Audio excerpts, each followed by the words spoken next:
Hey everyone, welcome back. It is day 3 of the listing challenge and actually having a good day, finally. I'm also really curious to see if you'll hear Nelson snoring. He's behind me right now. He's been following me around to each room and then falling asleep wherever I land. So let's go ahead and show him off in all his cuteness. Nelson! Say hi everyone. He's like, I'm sleeping, man. Anyways, that's Nelson. Very cute, very chill, and big on sleeping. So today I'm actually making pretty good time. I've already photographed all 16 listings. I've prepped for today's call by pulling some numbers for you guys on some items I'm going to show you. I've packed my one glorious item that was a hat I sold in, I think it was like 5 days for around $65. Some sports team somewhere. I knew very little about it. I just knew that I had a vintage one because it had like a green bill, which apparently is not all the time, but a good indicator of value for hats. I listed it right away and then yeah, it sold. So that's fine. Money in my bank. That's all I care about. Anyways, let's go ahead and dive into some interesting pickups. First one from this brand called Smoko, which I'm showing you guys because I love it, but also I have identified now that I need to calm it down with this brand. I've picked up like 6 or 7 Smoko products and I've sold 0 of them. And I think it's because I have some cuteness aggression towards the product line. I love the characters. They're so cute, so fat, so squishy. I guess I kept buying them partially because of my own imperfections, but also because they're just collecting watchers. So that tells me that people are interested, but I haven't quite cracked the code yet on what the price range needs to be for somebody to purchase the items. And this one actually has all the characters, so you can see what I'm talking about. It is this wreath, Christmas wreath, I guess technically. So you got a boba guy with a little Santa hat, this like toast guy. I think this is a dumpling. This one's it's a potato, and then this is a Yeti. And so it has a little thing so you can hang it on a door. I actually looked at it and I was like, I don't have any decor on my door. Maybe I can just store it there. And I also like Christmas is my favorite holiday. It's basically Christmas all year round. I have Christmas decor up, still have it up, and I just left it up. Like that's the only holiday this house celebrates. So anyways, this brand is like a lifestyle brand, came out of Los Angeles, and they really like dug into the whole kawaii style of the big eyes I was talking about and the cute little expressions. So it definitely has a following, but yeah, there was only actually one other listed for $45. And then there were a few similar looking wreaths in like a similar cartoon style sold for around $50. So this item is going to be around $45, $50, I would say. But yeah, I think for me, I'm just like, all right, you landed on a really great one, so stop picking up this brand until you sell something. Okay, so I'll let you guys know if something does start moving. I'll let you know what the price range is, and maybe at that point I'll be like, well, I no longer pick up Smoko because it doesn't hit any of my metrics. Next one I wanted to show off, also just gonna say in advance, this is a listed price. I don't know what it's gonna sell for. Also, I don't have a lot to go off of, so this is a cat, I think. It has a really interesting kind of stripe design, has a tail. Okay, so it's from this brand called Circus Circus. It is kind of a faded tag, but you can kind of see a little bit. So closer to my finger, this logo just repeats Circus Circus. And I've seen Circus Circus quite a bit in the thrift, and I usually skip it because the quality is usually pretty cheap. So there's not any listed that look like this, and I couldn't even find it on a Google search. I've kind of pulled my knowledge of Douglas in. I've shown a lot of the dogs, but it also sells cats. Like medium-sized cats do well if you have certain breeds. For example, a Bengal cat would probably sell a lot better than a tabby cat. because of the uniqueness of the cat, and there's a more niche market for people who like those cats. In pulling that knowledge, this is now a medium-sized cat. It's striped. It also has interesting colored eyes. I've noticed that if people say this cat has blue eyes, might sell better than just like a solid black eye. It's getting into like the details and the realism of the cat, which draws in collectors. So I did actually start this one a bit higher. I went for it. I think I priced him at around $95 just a few days ago, so he hasn't been up very long. And there's already 2 watchers on it, which is great because that means somebody found my item. Who's to say when it will sell or if it'll sell? But this is kind of a test. And I learned that apparently the older versions of Circus Circus, like from the 80s and 90s, are priced better than the more modern day ones. Circus Circus is apparently a hotel in Las Vegas, so they are sometimes a bit cheaper feeling because they are mass produced and sold probably for an arm and a leg in like a gift shop. Just know that you can still make it work if you just find the really unique characters within the bigger brand. All right, next one.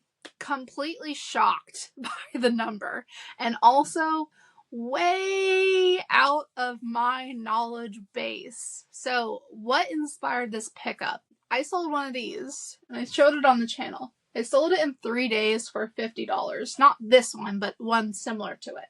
Similar size and everything. So that sale that happened so fast, I brought the boys to the yard.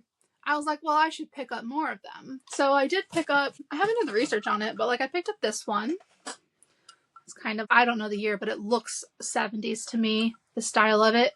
It's another Freightliner. I'm like, sell it once, sell it again. But anyways, I picked up this guy because it actually came with the huge trailer. So it has like a connector, the little nub here. Oh, didn't mean to flip you guys off. And it just kind of connects in the nub. So yeah, you can kind of move it around.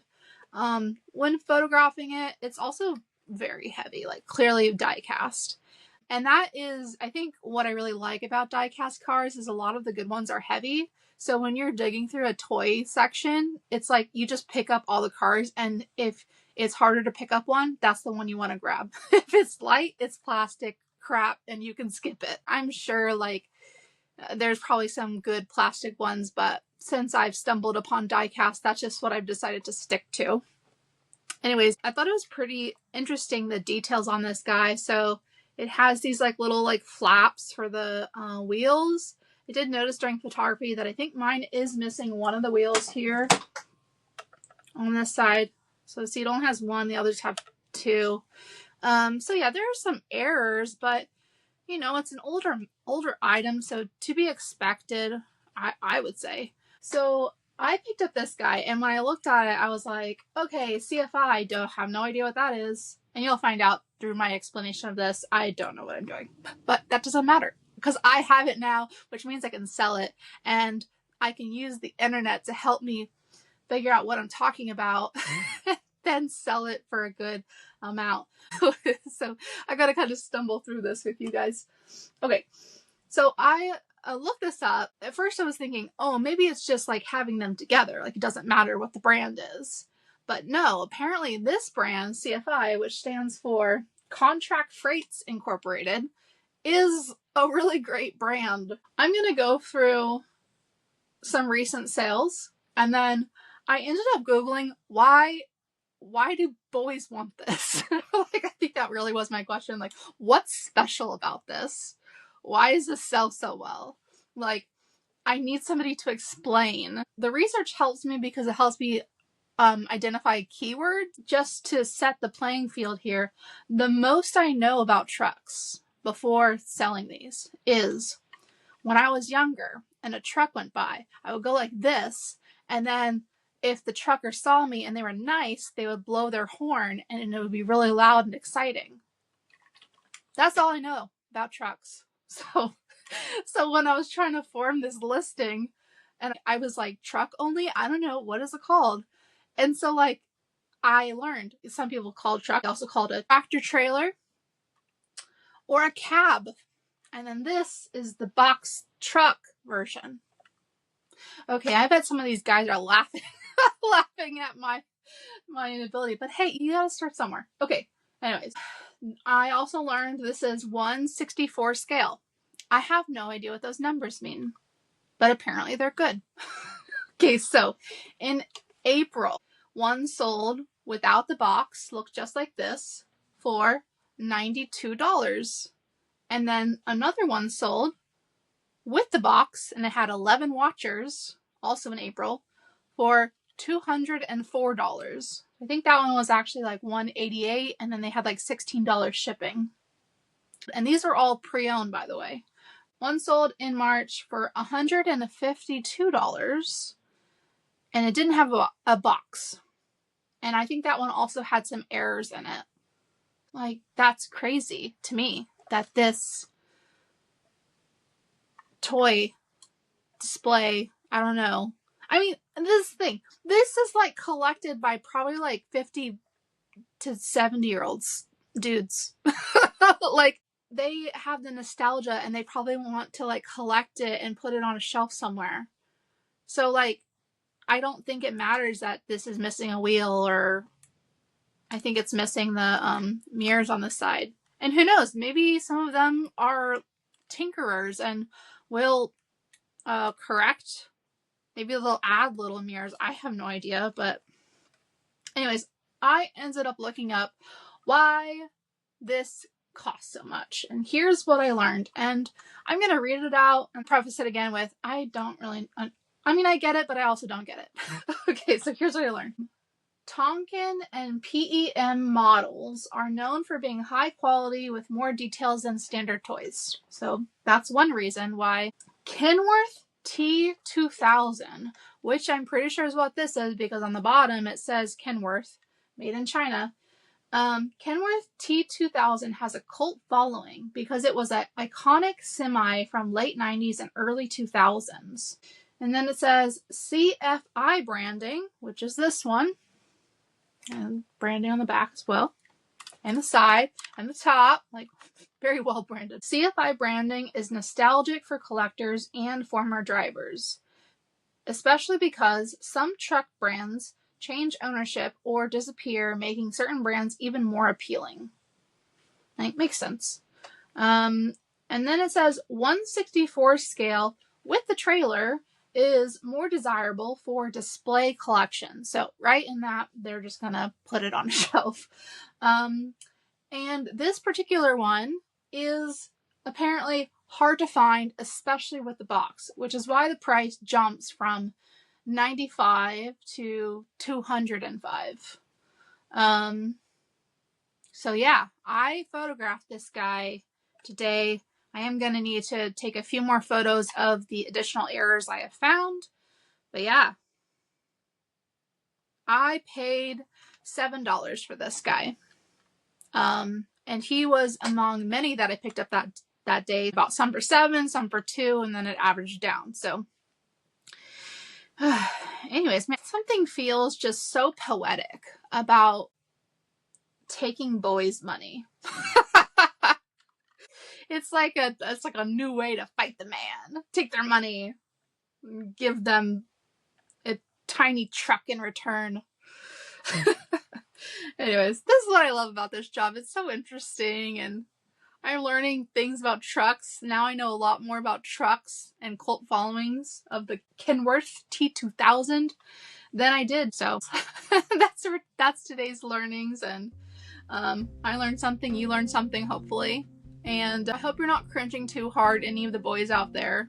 And also don't come for me in the comments because I'm trying. I'm learning, but I know I probably sound really dumb talking about trucks especially. Alright, well, I'll let you know. It'd be really fun if I listed this and then it sold like right away. Yeah, I'm definitely going to price mine like under what's currently listed. Like, we're trying to get this out the door and turn this heavy metal into plush. Alright, see you guys tomorrow. Oh wait, it's Saturday. Okay. Okay, I'm taking a break. See you guys on Monday. Bye.